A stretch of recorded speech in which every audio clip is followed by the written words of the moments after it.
আলহামদুলিল্লাহ, আগের ভিডিওতে আপনারা যেভাবে আমার পাশে দাঁড়িয়েছেন তা দেখে সত্যি আমি খুব ঋণী।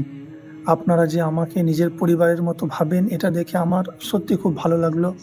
তাই আজকে আমি বসে, বসে ভাবছিলাম যে আমার মনের কিছু কথা আজ আপনাদেরকে শেয়ার করা যাক।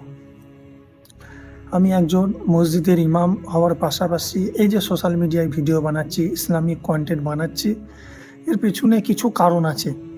সেই কারণগুলো আজ আমি আপনাদেরকে বলবো। ৪টা কারণ। তা প্রথম কারণ হচ্ছে যে আমি যখনই কোনো ভিডিও বানাই, বানানোর আগে সেটা আগে আমি নিজে পড়ি যে কোন হাদিসটা, কোন আয়াতটা বা কোন দরুদটা বা কোন দোয়া বা কোন আমল কোনটা আমি ভিডিওর মধ্যে বলবো। এই যে আমি পড়ি, এই পড়ার কারণে আগে আমি নিজে সেই জিনিসটা শিখি, আমার জ্ঞান আগে বাড়ে। এই একটা কারণ যে আগে জ্ঞান আমি অর্জন করি। এরপর দ্বিতীয় কারণ হচ্ছে যে আমি যখন সেটা শ্যুট করার পর সেই ভিডিওটা আপলোড করি, সেটা আপনারা দেখেন এবং আপনারা সেখান থেকে শিখেন। এটা একটা কারণ যে এখান থেকে আমার দিন প্রচার হয়, আমি একটু সওয়াব পাই। এই একটা কারণ। হাদিসের মধ্যে এসছে যে খয়রুকুম মান তাআল্লামাল কুরআন ওয়া আল্লামাহু, সর্বোত্তম সেই যে কোরআন নিজে পড়ে এবং অপরকে শেয়ার করে। এজন্য আমি নিজে পড়ি এবং আপনাদেরকে শেয়ার করি।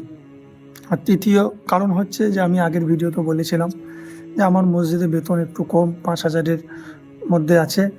তো সেটাতে সংসার চলা অসম্ভব। সেই জন্য আমি ভাবলাম সোশ্যাল মিডিয়া থেকে যদি কিছু আর্নিং হয়, এটা ভবিষ্যতে আমার পরিবারের জন্য খুব বড় একটা সাহায্য হবে।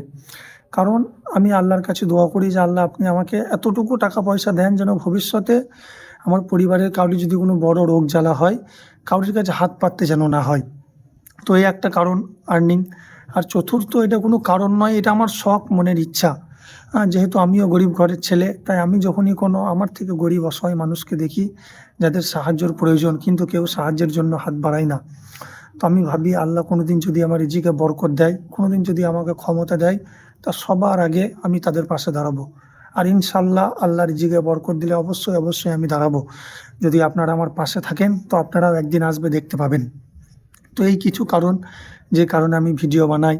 যেহেতু আপনারা আমাকে সাপোর্ট করছেন, আমার পাশে আছেন, তাই আপনাদেরও জানা দরকার যে আমি কোন কারণে আমি ভিডিও বানাই।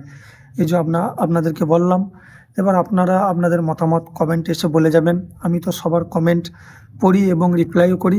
তাই আপনারা যদি কিছু বলতে চান কমেন্টে অবশ্যই বলে যাবেন। আসসালামু আলাইকুম।